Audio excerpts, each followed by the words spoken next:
Early the next morning, we headed to Lunenburg. It's a famous postcard picturesque fishing village with colorful buildings and one of the best brunches we had on our trip.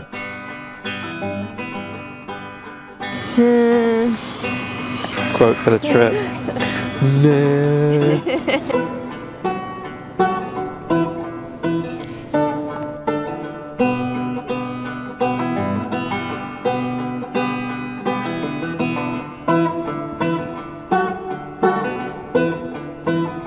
Strolling the town for a couple of hours, we did a laundry run and headed back to camp for an in-car lunch necessitated by the fear of waking our underslept children by opening the car doors.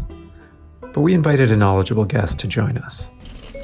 Read me some facts about Nova Scotia.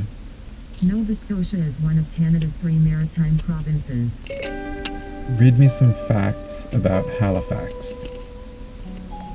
Halifax, Nova Scotia was originally inhabited by the Mi'kmaq peoples. Read me some facts about Lunenburg, Nova Scotia.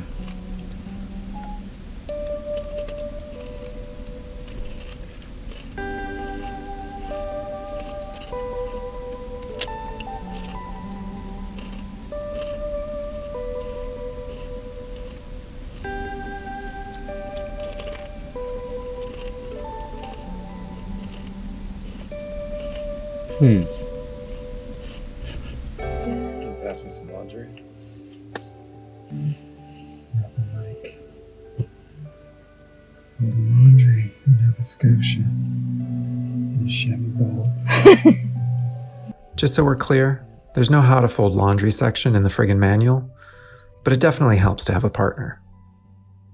It's a weird moment because it's like, it takes all this time to charge. Mm-hmm. And there's like not enough chargers, but at the same time there are just enough chargers just now and few enough EVs where like we didn't have to wait to charge but that one time. Right. So like it's kind of the worst time because not enough chargers, but it's also the best time because there's not as many EVs on the road. Right.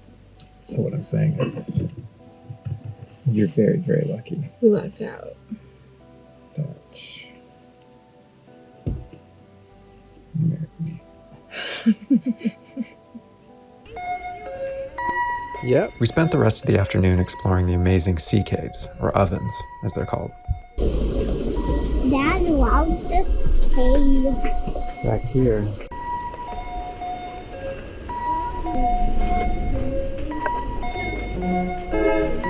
There are a number of caves to visit. Some of them give a threatening and bassy thwomp as the water pushes and pulls the air from the caves. Whoa, that's cool.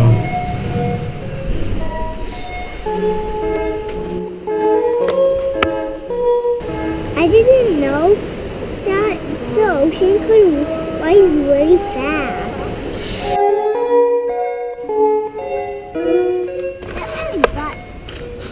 Why did that say butt? It's for cigarette butts. What are cigarette butts? The ends of the cigarettes after someone smoked it. We spent time relaxing on the beach, renaming seafaring birds. I guess they do like the water. What are they called?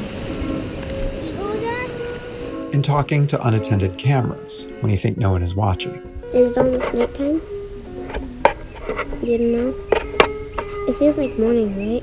Yeah, it feels like morning. It's not nighttime. We settled in for camp dinner. You need a napkin, honey. You also have sauce on your forehead. I don't care. I like it that way. Oh, really? So do bears. They like their humans with sauce on their forehead. They taste better. What about poopy butt? We'd clearly lost our son to the Canadian red squirrels. Are we having dinner? Yeah. Do we talk like that at the dinner table? No. No. Thankfully, they hadn't lost all their manners. May I please have a piece of Champ. cheese? Sure. Dad, can I have a whole piece? Yeah. May I please have a piece of... But it was clear we needed to get out of Canada. We were too far over the border, too deep in the 2 gig. But to get out, we'd need to charge. So, the deal with Ovens Natural Park is that we can charge tonight at one of their unused RV sites for $5. So I think that's a pretty good deal. I'll just plug in with my juice box and the 30 amp adapter. So with my prized adapter in the trunk, I was feeling heroic enough to ignore the fact that I'd set up my GoPro to record the exact same angles as my dash cam. The feeling was also enough for me to ignore the lady in the rearview mirror frantically trying to flag me down.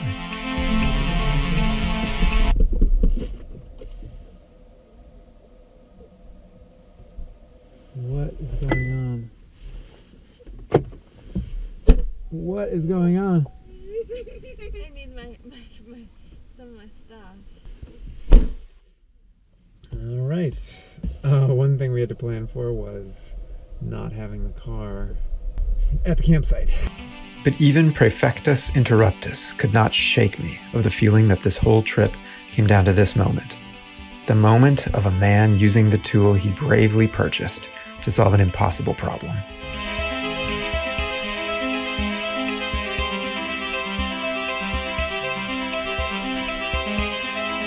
Looks good. And what is the reason, you may ask, that you will not be seeing me carry out this heroic task? Maybe it's because my camera runs out of batteries at this precise moment. Maybe it's because they forgot to turn the juice onto the site, and I don't want you to see me wandering aimlessly from site to site, plugging in with the same result each time. Or maybe it's because, as you goddamn well know, this adapter doesn't work for EVs. Here's why. Before I explain, just know that I don't know what I'm talking about, really, and I might be wrong. So if the lesson you'd like to learn is just that it doesn't work and not to buy an adapter meant for an RV, skip ahead 60 seconds. The RV adapter I'm using converts a TT30 plug to the NEMA 1450 one my juice box uses. The problem exists in how the adapter is wired. There are 3 wires coming from the TT30 receptacle at the campsite. One 120 volt hot, one neutral, one ground. The adapter takes the neutral wire and connects it to where the neutral should be in the NEMA 1450. It takes the ground and connects it to where the ground should be. So far, so good. The problem arises with the 120 volt hot wire. The adapter takes this single wire and connects it across both hot terminals. The juice box is expecting 2 hot terminals, but not from the same wire. This has to do with the phase of the electricity being the same across both hots, essentially canceling one another out. I'm not an electrician, I barely understood what I just told you, and in all likelihood, I probably didn't explain it correctly. All of that is to say, an adapter wired for RV use and not EV use causes the juice box to see exactly 0 volts. In other words, this delivers precisely nothing to your EV. At this point though, I didn't know enough to realize that plugging into the standard outlet with an EVSE that came with the bolt would have resulted in the same charge rate. So I just returned to camp, head held in shame, with a $30 adapter that was worthless to me. To add insult to injury, that night some raccoons raided our camp and poked holes in our camping chairs, sent by the squirrels no doubt. The next day saw a 107-kilometer drive to Thomas Radel Provincial Park, which gave us plenty of time for carpool karaoke with Bjork,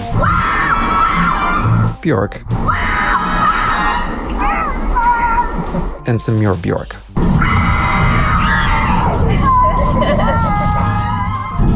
Play the Essential Chill playlist. Did you hear me? No, you're saying it quiet.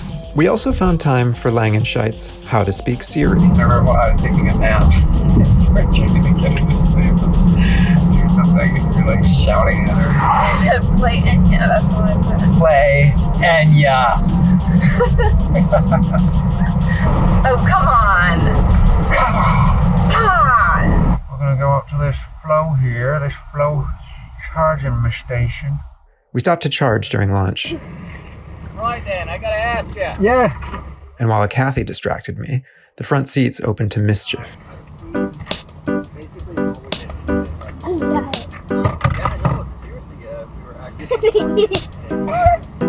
Put her sunglasses on. Hi. Maybe Mom can sit on it. Stop it! There's chapstick on. Can I have some? If I get to put it on you. Okay, you get to put it on me. There! Now you have chapstick on your face.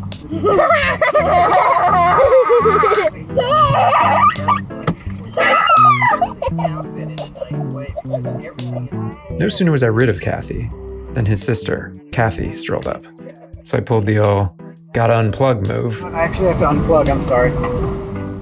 Okay, I'm out of here. Nice talking to you. before I got some really good advice. Drive carefully. Take care. Don't do anything stupid. I never do. We made for camp. Yeah, 80 or 32. Okay. I want 80. We got 32. Didn't get the site we wanted, and though it was my least favorite camping spot, the kids loved the expansive beach we walked to. Sea monster, not a sea monster. Early the next day, we made the 142-kilometer drive to Yarmouth, which would be our last full day in Nova Scotia. Along the way, the kids got to experience their first automated car wash. Here we go.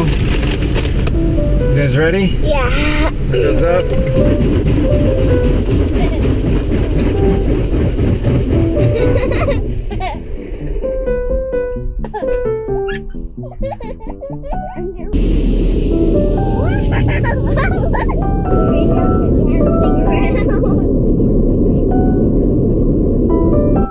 All right. Oh, car's so shiny. Now it's all shiny, right? We checked into a Comfort Inn that was within 150 yards of a brand new charging station. And in the hotel, I decided to give the old Super 8mm camera one last try, and somehow got it running again.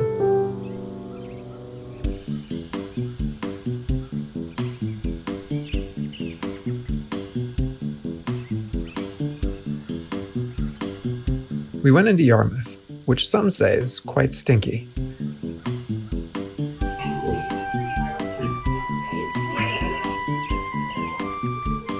We went out for some comfort food and some discomfort food. And if you're a parent, you know no bad deed goes un-ice creamed.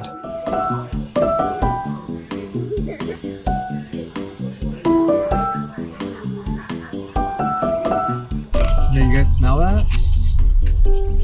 What? It's a brand new car charger. It's a car charger that's so new, there isn't even a good parking spot for it.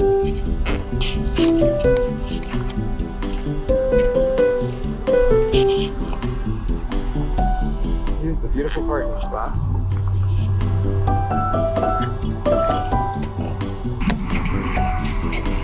How do you say car? Car. Car? Like a Canadian. Car? Like wow. Which is loud, isn't it? Can I press start? What do you think of our last Canadian charge? Exciting and sad. He's walking on my head.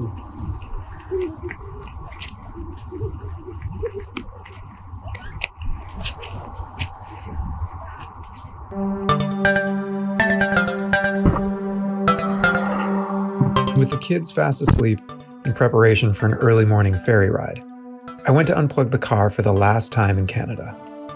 I have to say, Canada left quite an impression on us. Lots of beauty and really nice people, some of whom went out of their way to make us feel at home. Like the fellow pulling out of the gas station just behind me, who saw me charging our car and must have seen my New York license plates. Yes, he brought me right back to New York, Brooklyn to be exact. And to be more exact, the time I was nearly mugged there. He nailed the way it made me feel racked with paranoia, just like I am now, constantly checking my rearview mirror to see if he's following me. And if you're thinking, this is a left turn, that is very apropos, because I was really happy that this fellow decided to take a left turn. And if you're now thinking, what a scaredy cat, let me ask you this. Would a scaredy cat smuggle apples across the US-Canada border?